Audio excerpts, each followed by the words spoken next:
Selamat siang buat anak-anak kami semuanya, khususnya anak-anak kelas 9 yang beragama Kristen. Salam sehat dan sejahtera buat kita semua. Puji Tuhan, kita dalam keadaan sehat, dapat kembali untuk melanjutkan pembelajaran kita pada hari ini. Anak-anak, sebelum kita membahas pelajaran kita, ada baiknya kita berdoa dulu. Bagaimana selaku umat beragama, kita berdoa. Bapa di sorga, kami bersyukur Bapa buat kasih dan penyertaan-Mu kepada kami dari hari yang lalu hingga hari ini. Kami boleh sehat, kami boleh kembali untuk melanjutkan pembelajaran kami Bapa. Pada saat ini Bapa, kami mengadakan pembelajaran daring kelas 9 agama Kristen. Kiranya Engkau memberkati pembelajaran kami ini Bapa, supaya dapat berjalan dengan baik sesuai dengan kehendak-Mu. Terima kasih Bapa, dalam nama Yesus kami berdoa dan mengucap syukur. Amin. Ya, baik anak-anak, pada awal semester ini kita akan membahas tentang karya Allah dalam gereja. Ya, kamu memang belum mendapatkan buku paket, tapi meskipun demikian, kamu nanti dapat belajar dari Alkitab. Atau kalau ada buku-buku agama yang lama juga dari kakaknya, boleh itu dibaca. Ya, jadi sebelum kita membahas, Ibu akan menyampaikan tujuan pembelajaran kita. Tujuan pembelajaran kita dalam pelajaran ini, yang pertama, setelah kamu mengikuti pelajaran ini, peserta didik dapat memahami bahwa gereja lahir atas inisiatif Allah. Yang kedua, peserta didik memahami bahwa gereja hidup dalam persekutuan. Dan yang ketiga, peserta didik mampu mengikuti suatu persekutuan gereja dan melayani. Ya, anak-anak, sebelum kita membahas lebih dalam, ada baiknya kita memahami dulu apa arti gereja. Ya, apa arti gereja? Kalau selama ini mungkin kalau anak-anak kami ditanya apa arti gereja, ada yang menjawab gereja adalah tempat beribadah bagi umat Kristiani. Itu sah-sah saja, tapi sebenarnya hakikat gereja yang sesungguhnya dapat kita pahami, yaitu dari istilah, ada istilah yang menjadi terjemahan gereja, yaitu berasal dari kata eklesia. Kata gereja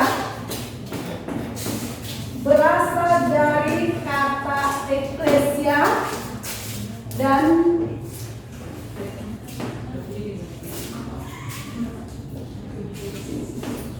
kuriaken. Ini kalau dalam perjanjian baru ya anak, eklesia itu artinya memanggil keluar. Sedangkan kuriaken tadi artinya memanggil keluar.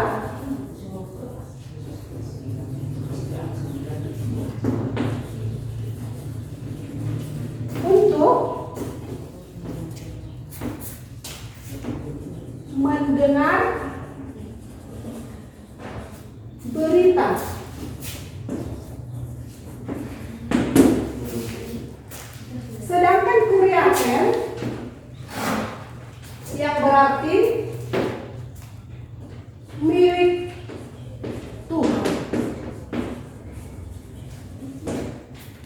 Jadi anak-anak dapat dikatakan arti gereja berdasarkan kedua kata ini adalah orang-orang yang dipanggil keluar untuk mendengar berita, dipanggil keluar oleh Allah untuk mendengar berita. Kalau dalam Perjanjian Lama, kata yang diterjemahkan sebagai gereja adalah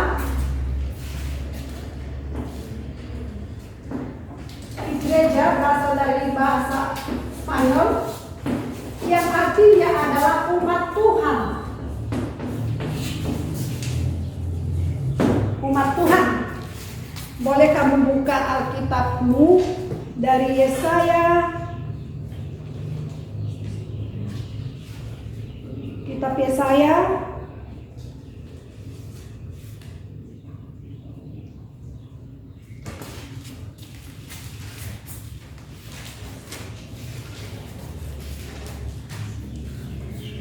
Yesaya 41 ayat 9.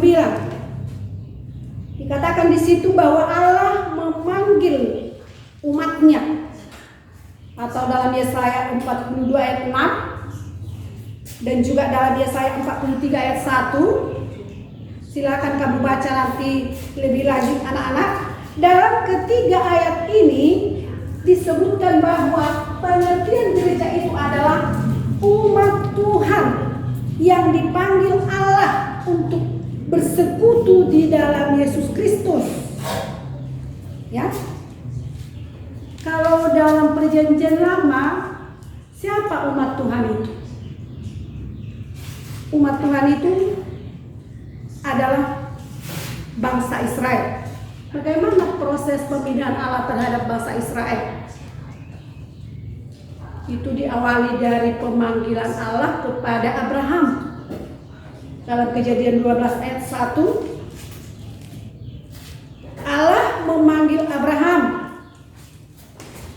Boleh anak-anak baca Kejadian 12 ayat 1. Jangan bingung kamu bagaimana cara Allah memilih bangsa Israel.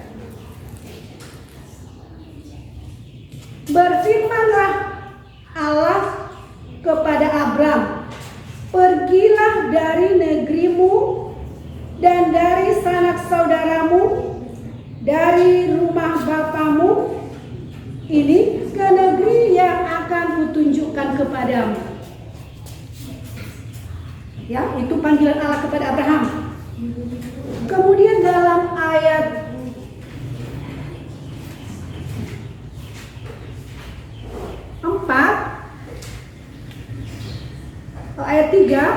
ayat 3, aku akan memberkati orang-orang yang memberkati engkau dan mengutuk orang-orang yang mengutuk engkau, dan olehmu semua kaum di muka bumi akan mendapat berkat. Nah, jadi dari Abraham, setelah Allah memanggil Abraham, dia mengikuti perintah Allah, dia keluar dari negerinya, mengikuti perintah Allah. Ya, tidak dikasih tahu Allah itu kemana dia mau dibawa, tapi Abraham percaya, taat dia kepada setiap perintah Allah itu. Setelah itu dilanjutkan lagi kepada keturunannya, kepada Ishak. Panggilan itu dilanjutkan kepada Ishak dan seterusnya kepada anaknya yaitu Yakub. Dan anak-anak Yakub ada 12 orang, ya. Ya kan anak-anak ada 12 orang anak-anak Yakub, dan keturunan anak Yakub yang 12 inilah yang menjadi suku bangsa Israel. Dan itulah yang disebut umat Tuhan tadi. Itu kalau dalam Perjanjian Lama, mereka umat yang sudah dikhususkan Tuhan. Kalau dalam Perjanjian Baru, tadi berdasarkan kata eklesia, yang artinya tadi dipanggil keluar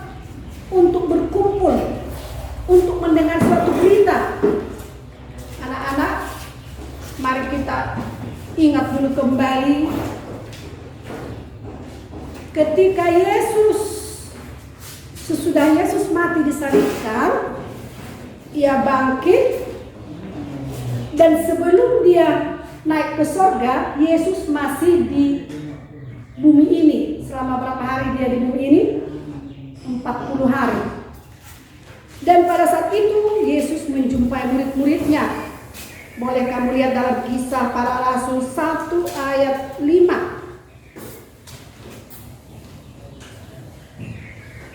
Ayat 4 mulai. Pada suatu hari ketika ia makan bersama-sama dengan mereka, ia melarang mereka meninggalkan Yerusalem dan menyuruh mereka tinggal di situ menantikan janji Bapa. Ya. Yang demikian katanya, telah kamu dengar daripadaku, sebab Yohanes membaptis dengan air, tetapi tidak lama lagi kamu akan dibaptis dengan Roh Kudus. Nah, jadi setelah Yesus menyampaikan ini dan pesannya dalam Kisah Rasul 1 ayat 8 juga ada lagi pesan Yesus di situ kepada murid-muridnya.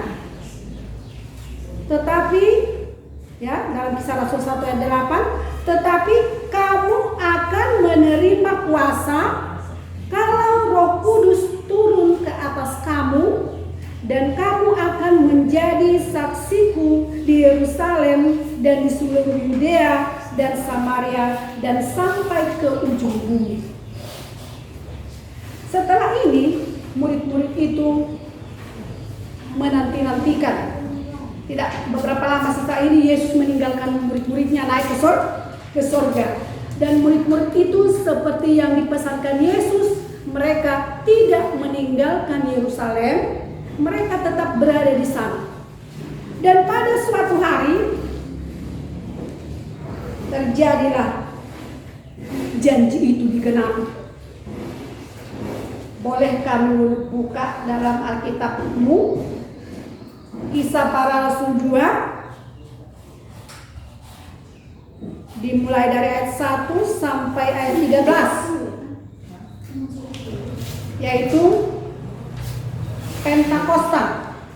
Hari Pentakosta itu adalah hari turunnya Roh Kudus kalau bagi kita sekarang ini. Tapi kalau bagi umat Israel dulu, sebenarnya perayaan Pentakosta itu adalah ucapan syukur mereka atas berkat Tuhan. Dan mereka selalu datang ke Yerusalem, ke Bait Allah untuk bersyukur. Dan pada hari itu ada sesuatu yang terjadi sesuai dengan janji Allah tadi. Ya, kita baca anak-anak Kisah Para Rasul 2 ayat 1 sampai ayat 13. Tapi saya ibu persingkat aja. Mulai dari ayat 1. Ketika tiba hari Pentakosta, semua orang percaya berkumpul di satu tempat. Tiba-tiba turunlah dari langit suatu bunyi seperti tiupan angin keras yang memenuhi seluruh rumah di mana mereka duduk. Dan tampaklah kepada mereka lidah-lidah seperti nyala api yang bertebaran dan hinggap pada mereka masing-masing. Maka penuhlah mereka dengan Roh Kudus. Lalu mereka mulai berkata-kata dalam bahasa-bahasa lain seperti yang diberikan oleh Roh itu kepada mereka untuk mengatakannya. Waktu itu di Yerusalem diam orang-orang Yahudi yang saleh dari segala bangsa di bawah kolong langit. Ketika turun bunyi itu, berkerumunlah orang banyak. Mereka bingung karena mereka masing-masing mendengar rasul-rasul itu berkata-kata dalam bahasa mereka sendiri. Itulah pekerjaan Roh itu, anak-anak. Setelah Yesus tadi meninggalkan murid-muridnya, selanjutnya Yesus berpesan, jangan tinggalkan Yerusalem. Mereka diam di situ. Dan pada waktu itu mereka berkumpul dalam sebuah rumah. Tiba-tiba terdengar bunyi tiupan angin keras. Lalu diikuti dengan turunnya lidah-lidah api yang hinggap di atas mereka masing-masing. Dan mulailah mereka pun keluarlah dari ruangan itu. Dan bertepatan tadi di Yerusalem berkumpul orang-orang dari berbagai negeri merayakan hari Pentakosta tadi. Dan ketika itu mereka mendengar murid-murid itu berbicara dalam bahasa mereka masing-masing. Itu adalah pekerjaan Roh Kudus. Roh Kudus turun atas murid-murid itu. Dan mereka mengucapkan itu bukan dari dirinya sendiri, tapi Roh Kudus yang bekerja. Selanjutnya anak-anak, mereka semua tercengang-cengang dan heran, lalu berkata, bukankah mereka semua yang berkata-kata itu orang Galilea? Bagaimana mungkin kita masing-masing mendengar mereka berkata-kata dalam bahasa kita sendiri, yaitu bahasa yang kita pakai di negeri asal kita? Kita orang Partia, Media, Elam, penduduk Mesopotamia, Yudea, Kapodokia, Pontus dan Asia, dan banyak lagi bangsa-bangsa yang lain, ya anak-anak. Tetapi mereka semua mendengar murid-murid itu berbicara dalam bahasa mereka masing-masing. Karena itu, anak-anak, dalam satu hari itu saja banyak orang menjadi percaya. Jumlah orang yang percaya dalam satu hari itu sudah berjumlah 3.000 orang. Jadi pada saat itu bahasa tidak menjadi penghalang untuk penyebaran Injil. Dan kelompok orang yang percaya tadilah anak-anak yang disebut dengan jemaat yang mula-mula, jemaat yang pertama. Jemaat yang pertama tadi berarti mereka yang sudah menjadi percaya kepada Tuhan Yesus, yang sudah menerima Yesus sebagai Tuhan dan Juru Selamatnya. Setelah itu tadi, setelah pemberitaan murid-murid itu, mereka menjadi bertanya kepada Petrus, apa yang harus kami lakukan? Lalu Petrus menjawab, berilah dirimu dibaptis dan percayalah kepada Yesus, maka kamu akan diselamatkan. Dan mereka menjadi percaya. Dan itulah tadi jemaat yang mula-mula. Ya anak-anak, jadi jelas gereja tadi di sini belum ada kalau gedung gereja. Yang ada orang-orang yang percaya. Berarti kesimpulannya sekarang anak-anak, gereja itu apa? Gereja bukan gedung, tetapi orang. Gereja bukanlah gedungnya dan bukan pula menaranya. Bukalah pintunya, lihat di dalamnya. Gereja adalah orangnya. Sama-sama dinyanyikan ya anak-anak. Ya, iya. Jadi gereja itu tadi berarti lahir bukan karena rencana manusia, tapi adalah atas inisiatif Allah. Murid-murid itu tahu anak-anak situasi mereka pada saat itu, mereka dalam ketakutan. Setelah Tuhan Yesus disalibkan meninggalkan mereka, mereka agak ketakutan itu. Tapi setelah menerima Roh Kudus tadi mereka diberanikan, mereka mampu memberitakan Injil. Mereka lah orang yang sudah dipanggil tadi untuk mendengar berita dan menjadi milik Allah. Sampailah Injil itu disebarkan, terus-menerus disebarkan oleh murid-murid Yesus. Dan sampai sekarang kita pun semua sudah mendengarkan Injil, menjadi orang yang percaya. Jadi dari situ dapat kita lihat gereja itu bertumbuh. Dulunya hanya di Yerusalem, sekarang sudah seluruh dunia. Itu adalah pekerjaan Allah. Jadi Allah memberi pertumbuhan kepada gereja. Ya, anak-anak.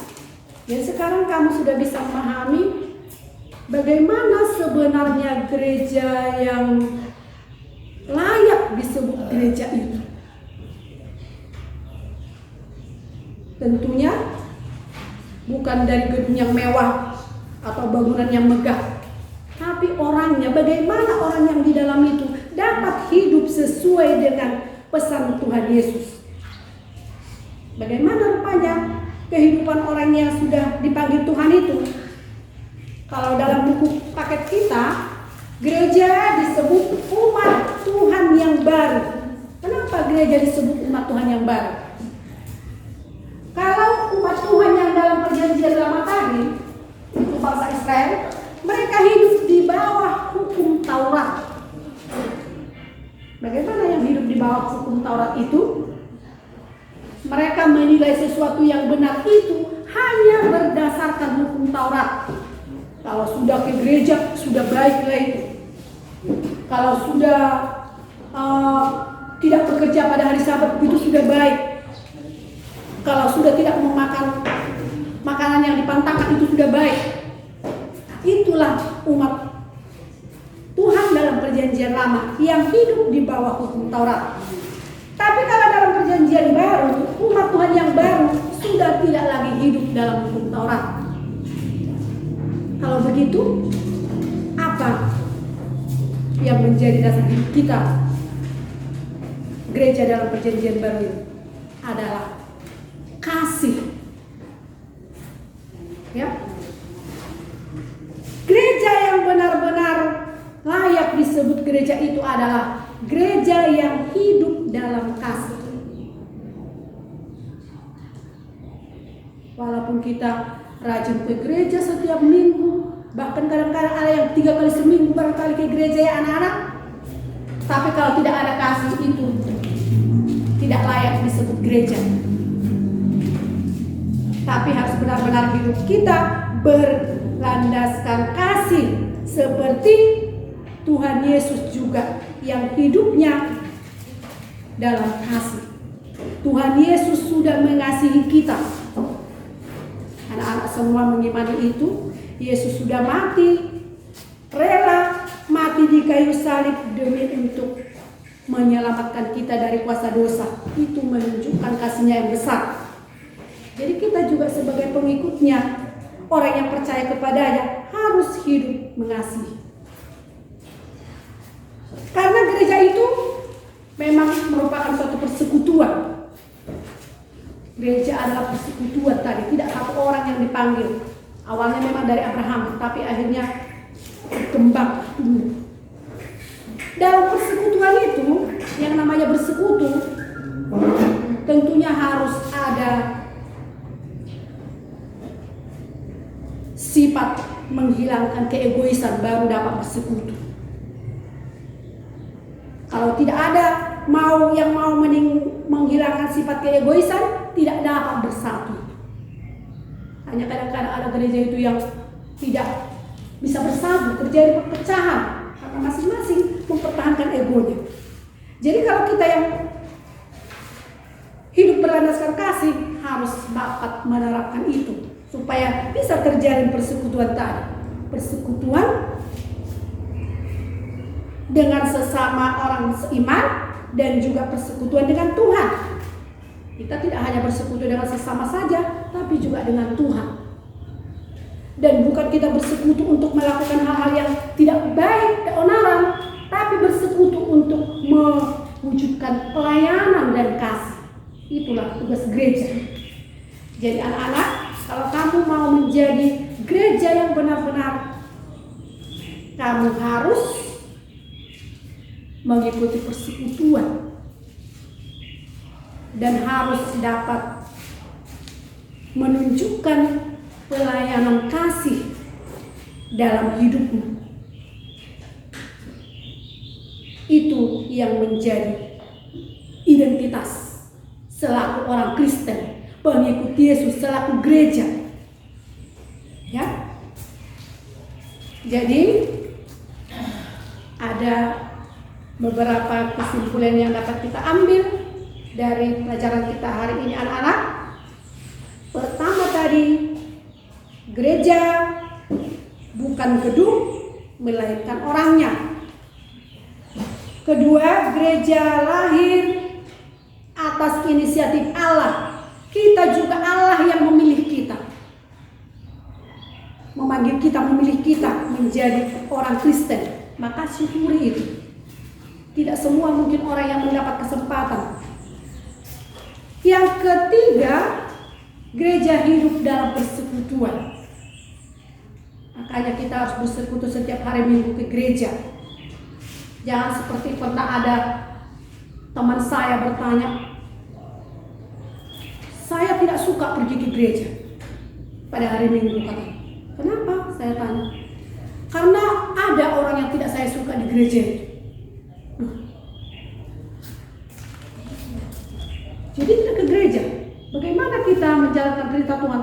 Saya lebih nyaman belajar di rumah, belajar firman Tuhan di rumah, berdoa di rumah daripada di gereja. Apakah sikap seperti itu dapat dibenarkan? Tidak, tentu saja. Kita harus bersekutu.